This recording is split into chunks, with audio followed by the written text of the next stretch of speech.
ஆண்டவர் நமக்கு 2 வழிகளை காட்டுகிறார். 2 வாய்ப்புகள் நமக்கு கொடுக்கிறார். பாவ வழி, விசுவாச வழி. நல்ல வழி, கெட்ட வழி. கடவுளை தேடும் வழி, கடவுளை விட்டு விலகும் வழி. நரகம் செல்லும் வழி, பரலோகம் செல்லும் வழி. இப்படி 2 வகையான வாய்ப்புகளை நமக்கு கொடுக்கிறார். நாம் எந்த வழியை தேர்ந்தெடுக்கிறோன்றதுதான் முக்கியம். ஆதாம் ஏவாள் பாருங்க, பாவத்தின் வழியை தேர்ந்தெடுத்தாங்க. கடவுள் சொன்னது கீழ்ப்படியில. இந்த மரத்தில் இருக்கிற கனியை சாப்பிடாதீங்க, தொடாதீங்கன்னும் போது இவங்க கீழ்ப்படியில.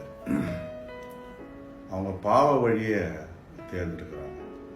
நம்ம கூட பார்த்தீங்கன்னா நம்ம கேள்வி கேட்போம். நிறைய கேள்விகள் இப்போது வருது. எப்படியாப்பட்ட கேள்வினா, ஆண்டவர் ஏன் அந்த மரத்தை படைக்கணும், ஏன் அந்த கனியை சாப்பிடக்கூடாதுன்னு சொல்லணும், அதுக்கு அதை உருவாக்காமே இருந்திருக்கலாமே, இவர் தானே உருவாக்குனாரு. ஆதாம் ஏவாள் அந்த பழத்தை சாப்பிடுவாங்கன்றது இவருக்கு தெரியாதா? இதை சாப்பிட்டா அவங்க பாவிங்கன்றது இவருக்கு தெரியாதா? ஏன் இப்படி பண்ணார்? இப்படி தான் நம்ம கேள்விகளை, கடவுளுக்கு விரோதமாக நம்ம கேள்விகளை கேட்கும் பிள்ளைகளாக நம்ம வாழ்ந்து கொண்டிருக்கிறோம். காயின் ஆபேல் பாருங்க, அடுத்த தலைமுறை. ஆபேல் விசுவாசத்தின் வழியை கண்டுபிடிக்கிறார். விசுவாசத்தினாலே கடவுளிடத்தில் நற்சாட்சி பெற்ற ஒரு மனுஷன் ஆபேல்.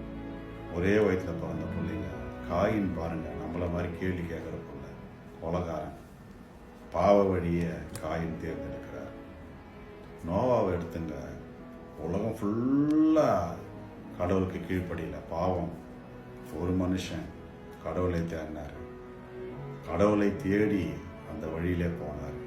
கடவுள் நோவாவையும் அவருடைய குடும்பத்தையும் ஆசீர்வதித்தார். மற்ற ஜனங்கள் எல்லாம் மாண்டு போனார்கள். ஆபிரகாம், கடவுள் யாருன்னே தெரியாது, தேவ சத்தத்தை கேட்டு கடவுளுடைய வழியில ஆபிரகாம் வரார். அவருடைய தலைமுறை.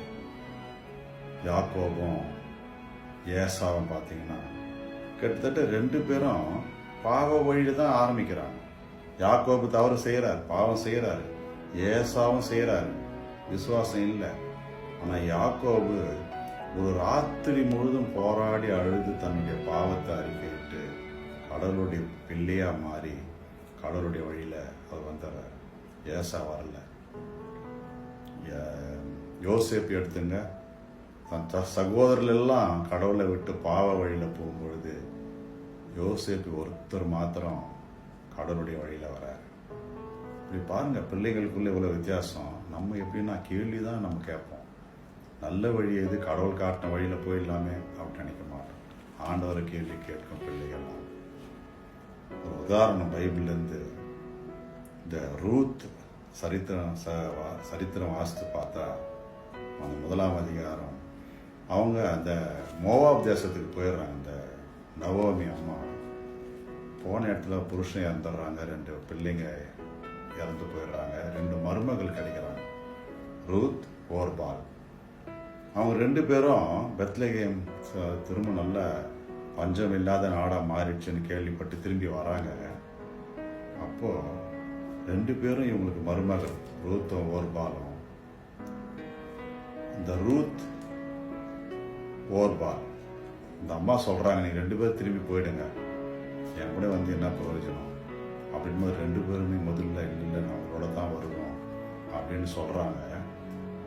ஒரு சூழ்நிலையில ஓர்பால் இந்த அம்மாவுக்கு முத்தம் கொடுத்துட்டு மோவாப் தேசத்துக்கு திரும்பி போயிடுறாங்க.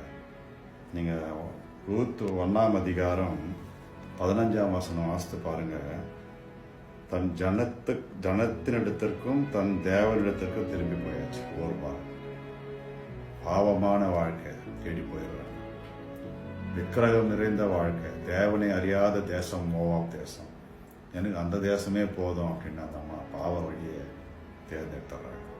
ஆனா ரூத் பாருங்க, தன்னுடைய தேவன் யார் என்று அறிந்து கொண்டு, யூதாவின் தேவன், பெத்லகேமின் தேவன் உண்மையான தேவன் என்று அறிந்து கொண்ட அந்த நவோமி கெட்டியா பிடிச்சுக்கிட்டு, நான் உன்னை விட்டு எங்கேயும் போக மாட்டேன் அப்படின்ட்டு அந்த அம்மா ஒரு சாட்சி சொல்றாங்க. உம்முடைய தேவன் என்னுடைய தேவன். இவங்க தேர்ந்தெடுத்த வழி பாருங்க, பாவ வழி இல்லை, கடவுளை தேடி போகிற வழி ரூத்தின் வழி. இப்படி பார்த்தீங்கன்னா ஒரு குடும்பத்தில் ஒரு பிள்ளை இப்படி இருக்கும், ஒரு பிள்ளை அப்படி இருக்கும். இது மாதிரி நிறைய சொல்லலாம், போயினே இருக்கோம். நம்ம பார்த்தோம், நம்ம எந்த வழியை தேர்ந்தெடுக்கிறோம். ரூத் பாருங்க, கடவுளுடைய வழி. மோவாப்லேருந்து வந்தவங்க கடவுளை யாருன்னு கண்டுபிடிச்சு கடவுளுடைய வழியில் போனதுனால போவாஸ் புருஷனாக கிடைக்கிறாரு, ஓபேத் பிள்ளையாக பிறக்கிறாரு. அந்த வம்சத்தில், ஓபேத்தின் வம்சத்தில் ஈசாய் பிறக்கிறாரு. ஈசாயின் வழியாக தாவீது, தாவீதின் வம்சத்தில் இயேசு பிறக்கிறார். ஒரு இவ்வளோ பெரிய ஆசீர்வாதம் கொடுத்துருக்கு. ஓர்பாலத்தை ஆசீர்வாதத்தை பாவ வழியில் சென்று தவறு விட்டுறாங்க. ரூத் தேவனுடைய வழியில் சென்று பெரிய ஆசீர்வாதம் பெற்ற ஒரு நல்ல மகளாக தன்னுடைய வாழ்க்கையை முடிக்கிறாங்க. இப்போ நமக்கு 2 வழி இருக்குது. கடவுளை தேடும் வழி, கடவுளை விட்டு தூரம் போகிற வழி.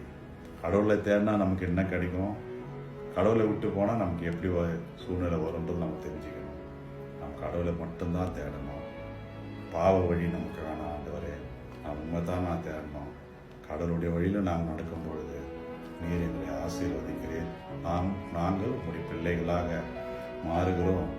இப்படி உணர்ந்து நாம் தேவ வழி நடப்போமானால் நாம் நிச்சயமாக நாமும் நம்முடைய குடும்பமும் பெரிய ஆசீர்வாதம் கண்டிப்பாக பெறுவோம்.